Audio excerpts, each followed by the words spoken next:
కేంద్రంలో మోడీ గారి ప్రభుత్వము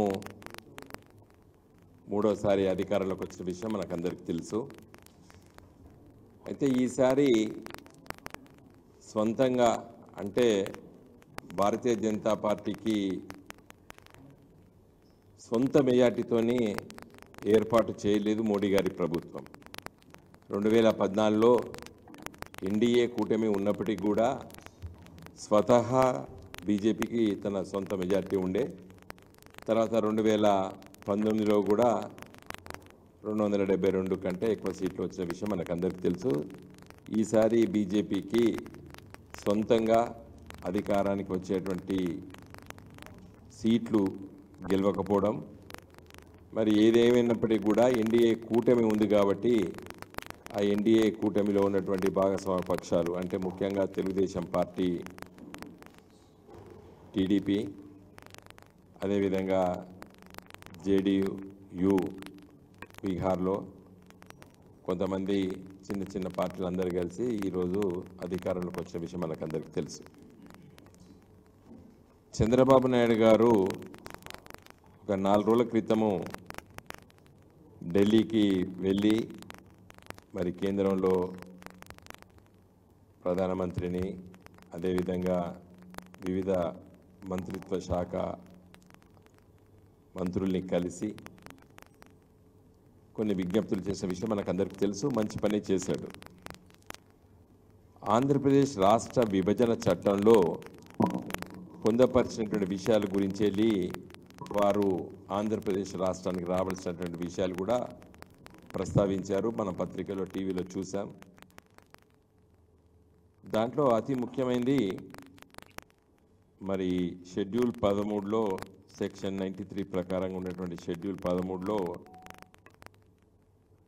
ఇన్ఫ్రాస్ట్రక్చర్లో 4వ అంశం ఏది IOC or HPCL Shell within 6 months from the appointed date examine the feasibility of establishing a greenfield crude oil refinery and petrochemical complex in the successor state of Andhra Pradesh and take an expeditious decision thereon అనేది అంశం ఉంది, మనకందరికీ తెలుసు. ఇది కూడా represent చేశారు.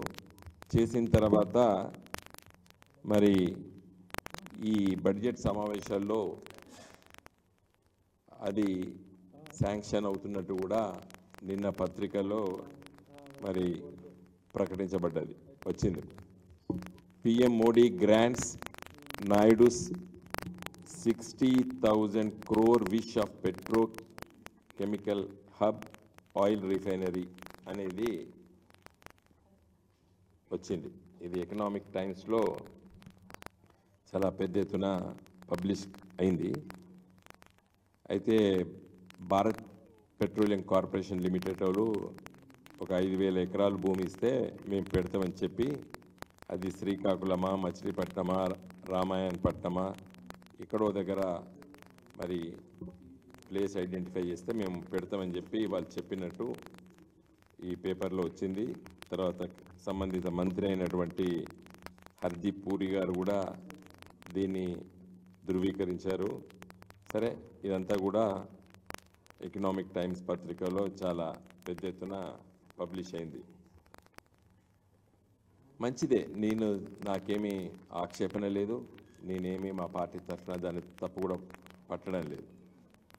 అసలు అంశం ఏంటంటే ఇదే షెడ్యూల్ 13లో తెలంగాణ రాష్ట్రానికి మరి కాజీపేటలో కోచ్ ఫ్యాక్టరీ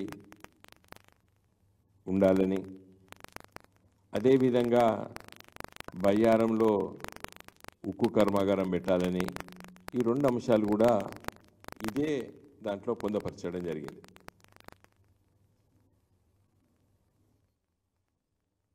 మరి తెలంగాణ రాష్ట్రంలో 8 మంది ఎంపీలు గెలిచారు బీజేపీ వాళ్ళు. కిషన్ రెడ్డి గారు, బండి సంజయ్ గారు ఇప్పుడు మంత్రులు, కేంద్ర క్యాబినెట్లో వారు మంత్రులు. ఒకరు క్యాబినెట్ స్థాయి, ఒకరు ఎంఓఎస్. నా రిక్వెస్ట్ ఏంటంటే ఆంధ్రప్రదేశ్ రాష్ట్రానికి ఇవ్వడం మంచిది, ఎందుకంటే ఆంధ్రప్రదేశ్ రాష్ట్ర విభజన చట్టంలో చెప్పబడ్డది.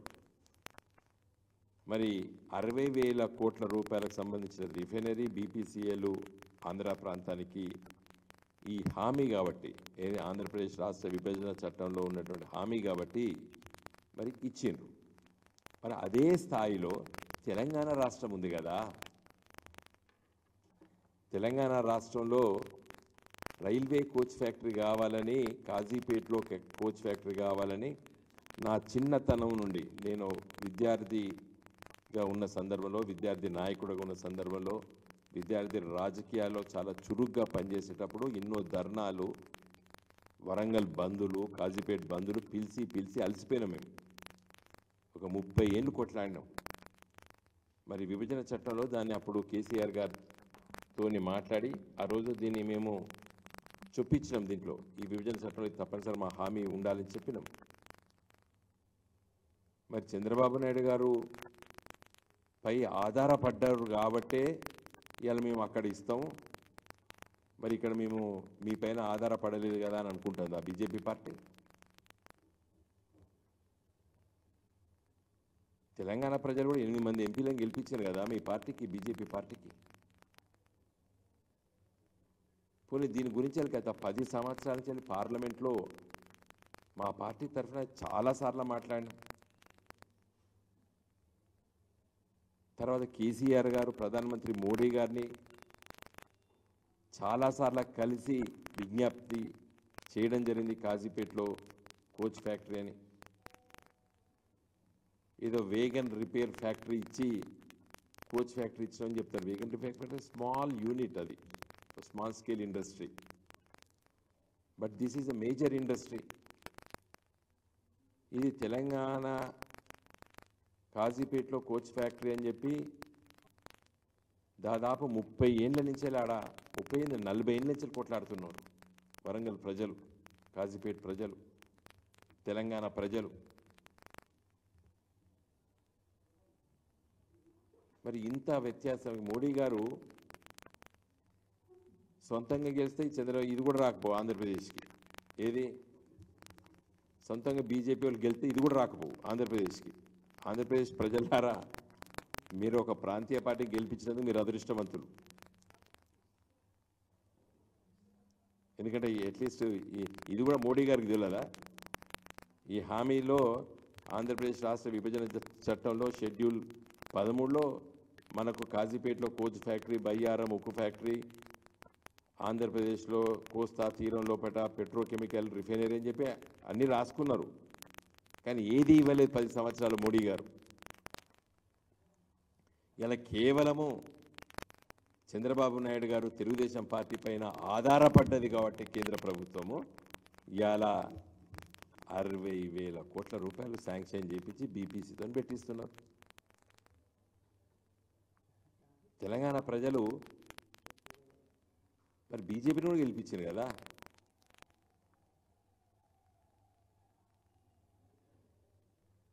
ఏం చెప్పాలి దీనికి? మోడీ గారు జవాబు చెప్పాలి కదా. 8 మంది పార్లమెంట్ బీజేపీ సభ్యులు మరి రేపు బడ్జెట్లో ఆంధ్రప్రదేశ్ రాష్ట్రానికి ఇవ్వబోతున్నటువంటి ఈ పెట్రో రిఫైనరీకి ఇచ్చే సందర్భంలో తెలంగాణ ప్రజలకు మొండి చేయి చూపిస్తారా? అంటే బీజేపీ ఒక జాతీయ పార్టీ కదా, అందరినీ సమానంగా చూస్తామని చెప్తారు కదా. మరి విభజన చట్టంలో షెడ్యూల్ 13 లోపల తెలంగాణకి ఏమి ఇవ్వాలి, ఆంధ్రప్రదేశ్కి ఏమి ఇవ్వాలి చాలా స్పష్టంగా చెప్పిండ్రు. మరి ఈ హామీని ఎందుకు నిలబెట్టుకోవడం లేదు? ఇవాళ కాజీపేట ఈ డిమాండ్ ఉండి ఈ విభజన చట్టంలో కాజీపేటలో కోచ్ ఫ్యాక్టరీలను ఉన్నప్పటికీ కూడా మరి గుజరాత్లో ఒకటి, మహారాష్ట్రలో లాతూర్లో ఒకటి శాంక్షన్ చేసిండ్రు రైల్వే కోచ్ ఫ్యాక్టరీ. కాజీపేటలో ఎందుకు చేయడం లేదు? తెలంగాణలో ఎందుకు చేయడం లేదు? ఇదే కాదు, ఐటీఏఆర్ ఎగ్గొట్టిండ్రు 10 సంవత్సరాలే.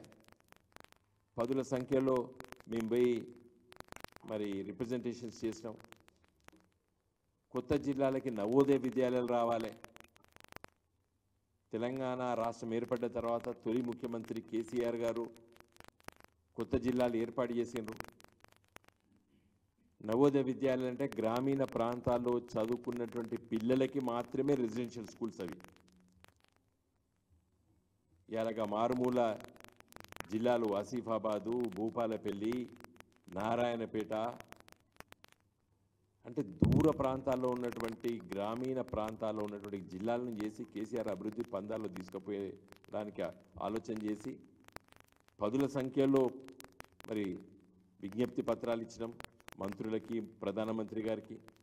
నేనే పార్లమెంట్లో పదుల సార్లు మాట్లాడిన నవోదయ విద్యాలయాలు కావాలని. మరి ఈ బడ్జెట్ సమావేశాలు రేపు 23 నుంచి వస్తున్నాయి. మరి ఈ బీజేపీ ఎంపీలు 8 మంది గెలిచిండ్రు.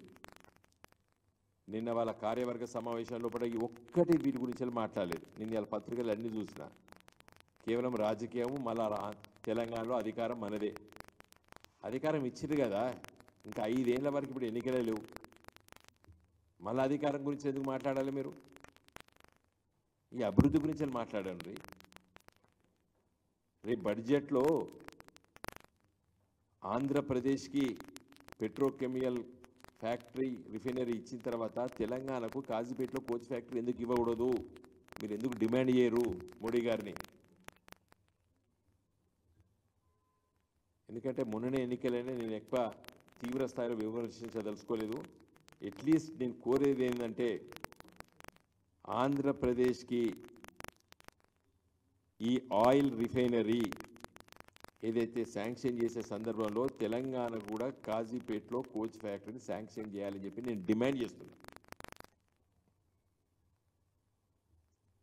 రేపు బడ్జెట్లో వస్తుందని చెప్పి ఈ పత్రికా ముఖంగా మరి ఇది చాలా పెద్ద వార్త వచ్చింది పేపర్లో. కాబట్టి ఈ ఎకనామిక్ టైమ్స్ అంటే వాళ్ళు బడ్జెట్ తయారైతే వాళ్ళు చుట్టే తిరుగుతుంటారు వీరు, ఈ పేపర్స్ అందరూ, ఈ జర్నలిస్టులు. What's happening in the budget అనేది వాళ్ళు ప్రోబ్ చేస్తుంటారు.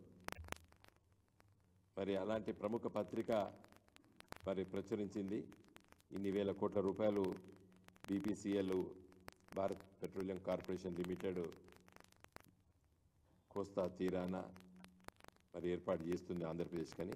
కాబట్టి నా రిక్వెస్ట్ ఏంటంటే వెంటనే ఈ కాజీపేటలో తెలంగాణకి ఆ స్థాయిలో ఒక పరిశ్రమను మీరు బడ్జెట్లో శాంక్షన్ చేయాలని చెప్పి నేను కోరుతున్నాను. మిగతా విషయాలు ఏవైతే గుట్టినో చాలా రోజుల నుంచేది అవన్నీ కూడా ఈ వచ్చే కొంతకాలం వరకైనా రాజకీయాలు, ఎన్నికలు, రాజకీయాలు పక్కబెట్టి ఈ అభివృద్ధి వైపు ఆలోచించాలని చెప్పి ఒక తెలంగాణ ఉద్యమకారుడిగా, అభివృద్ధిని ఆకాంక్షించేవాడిగా నా విజ్ఞప్తి. జై తెలంగాణ.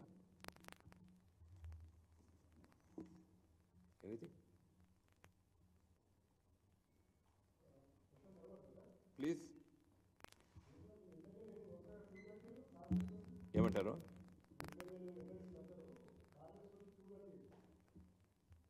క్యూ ఎక్కడ ఒక్కొక్కరు పోతుంది.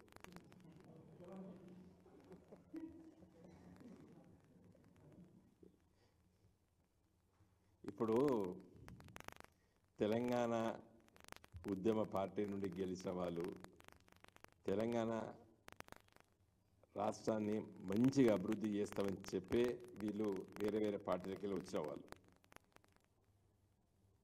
మళ్ళీ చాలా రాజకీయాలు, చాలా విషయాలు ప్రస్తావిస్తూ విమర్శిస్తూ పోతున్నారు. నేను ఒకటే చెప్తానండి, తెలంగాణ తెస్తామని చెప్పినాం, తెలంగాణ తెచ్చి చూపించినాం. తెలంగాణ అభివృద్ధి చేస్తామని చెప్పినాం, తెలంగాణ అభివృద్ధి చేసి చూపించినాం. రాజకీయాల్లో గెలుపు ఓటములు వివిధ కారణాలు ఉంటాయి. వచ్చే 5 సంవత్సరాల తర్వాత మళ్ళీ బ్రహ్మాండమైనటువంటి ప్రజా మద్దతుతో మేము అధికారంలోకి వస్తాం. ఎమ్మెల్యేలు పోవడం దురదృష్టం, పోతే అంత బాధపడుతున్నైతే నేనైతే కాదు.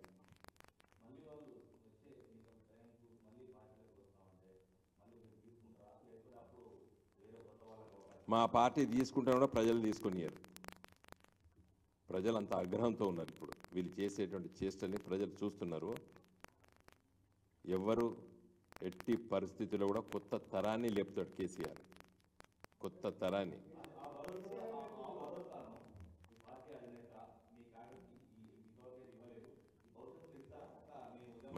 మంచి సమావేశాలు పెట్టుకుంటాం, మంచి కార్యక్రమాలు చేపడతాము. కొత్త తరాన్ని మళ్ళీ మేము ముందుకు తీసుకొస్తాము. డెఫినెట్గా ఒక బంగారు బాట ఈ పార్టీ కొత్త తరాన్ని చూపిస్తుంది. మళ్ళీ డెఫినెట్గా వచ్చే 5 సంవత్సరాల తర్వాత ఈ తెలంగాణ రాష్ట్ర ప్రజలు మమ్మల్ని ఆదరిస్తారు. మంచి ఆదరణతో ఒక మంచి పరిపాలన చేసేటువంటి పార్టీ గులాబీ జెండా. ఎందుకు రారు? అది ఇప్పుడు డెఫినెట్గా శాసనసభ పార్లమెంటు సమావేశాల లోపల మా పార్టీ చాలా చురుకైన పాత్రను నిర్వహిస్తుంది. Thank you.